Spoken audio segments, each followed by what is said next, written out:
여러분 안녕하십니까. 2024년 3월 1일 3일절 아침 김경국TV 시작하겠습니다. 총선이 이제 40일 앞으로 다가오면서 점차 여야 간 경쟁이 치열해지고 있습니다. 한동훈 위원장이 방송사에서 제안한 이재명 대표와의 TV 토론을 수용했습니다. 성사 여부가 주목됩니다. 민주당의 공천이 이재명 사당화를 위한 사천으로 바뀌고 있다, 변질됐다는 비판이 고조되면서 호남 지역 민심이 크게 흔들리고 있다는 분석입니다. 먼저 TV 토론 소식부터 전해드리겠습니다. 국민의힘 한동훈 위원장이 민주당 이재명 대표에게 선전포고를 했습니다. 방송사에서 주관하는 이 대표와의 1대1 토론에 응하겠다, 이렇게 통보를 했습니다. 이재명 대표의 결정에 따라 성사 여부가 결정이 되게 됩니다. KBS와 TV조선, 채널A, MBC 등으로부터 토론 요청이 있었고 한 위원장은 응하겠다는 답변을 전달했다고 국민의힘이 밝혔습니다. 만약에 토론이 성사된다면 최대의 빅 이벤트가 되겠죠. 두 사람 모두 달변가입니다. 그래서 토론 열기는 아마 성사된다면 엄청나게 뜨거워질 것으로 보입니다. 그런데 최근 기사를 볼 때 한동훈 위원장의 압도적인 분위기 장악이 예상되고 있죠. 그래서 아마 이재명 대표는 응하지 않을 것입니다. 한 위원장에게 공격당할 소지가 너무 많기 때문입니다. 지금 온갖 비리 의혹으로 재판 중이고 검찰 수사도 진행 중이죠. 게다가 공천 자범까지 겹쳐서 이재명 대표가 노출된 단점이 너무 많습니다.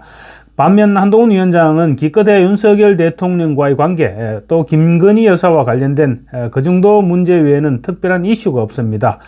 토론이 시작되기도 전에 이재명 대표 아마 케어패 당할 것입니다.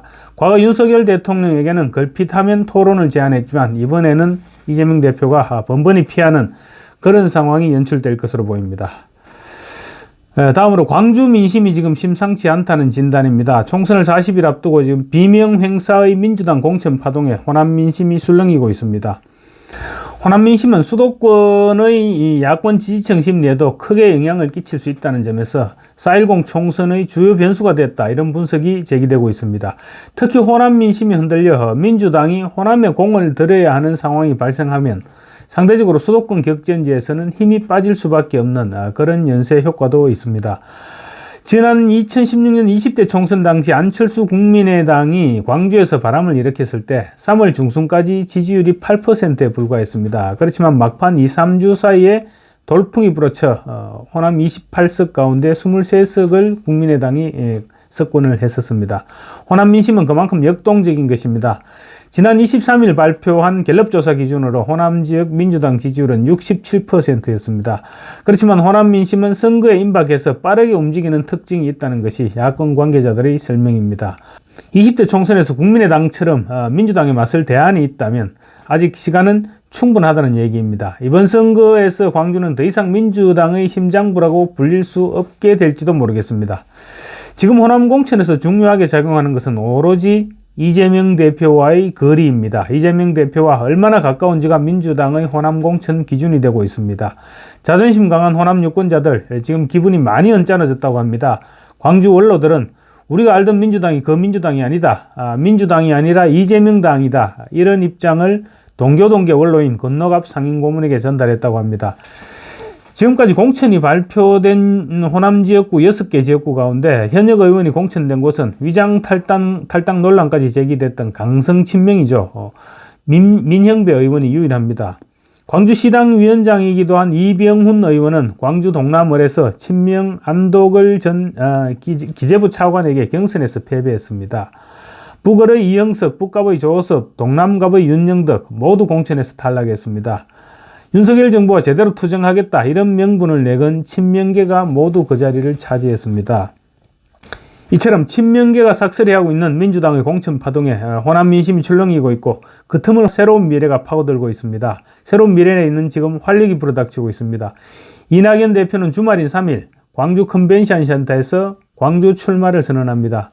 출마 지역구는 양향자 의원이 떠난 광주 서을이 지금 유력하게 거론되고 있습니다. 이낙연 대표의 광주 출마 선언은 민주당 심장부인 광주에서 이재명 대표의 민주당과 누가 진짜 민주당인가를 놓고 벼랑 끝 일전을 벌이겠다, 이런 선언에 다름없습니다. 또 광주 동남구 갑에 출마했다가 민주당에 컷오프된 노형욱 전 국토교통부 장관, 이용섭 전 광주시장도 출마 가능성이 있습니다. 그래서 호남에서 친명과 친문 간 치열한 전쟁이 벌어지는 것이 아니냐, 벌써부터 이런 관측이 제기되고 있습니다. 이 대표는 어제 YTN 인터뷰에서 이렇게 말했습니다. 호남인들이 많은 분노를 표출하고 있다. 여전히 민주당에 대한 오래된 익숙한 사랑 같은 게 있다. 그런데 많은 실망 때문에 조금 흔들리고 있지 않나 생각한다. 지금 호남인들, 호남의 언론 같은 것에서 보면 많은 분노를 표출하고 있고, 또 바로 오늘 보도를 보니까 광주의 시민단체 연합에서도 민주당의 그런 불공정 경선에 대해서, 불공정 공천에 대해서 정면 비판하는 성명을 냈다고 얘기했습니다.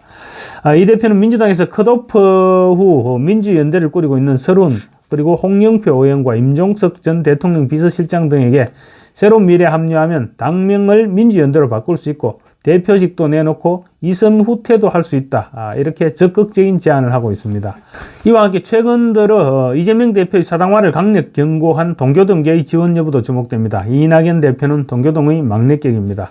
호남에서 민주당과 새로운 미래의 정통성 경쟁이 이제 막 시작되고 있는 것 같습니다. 감사합니다.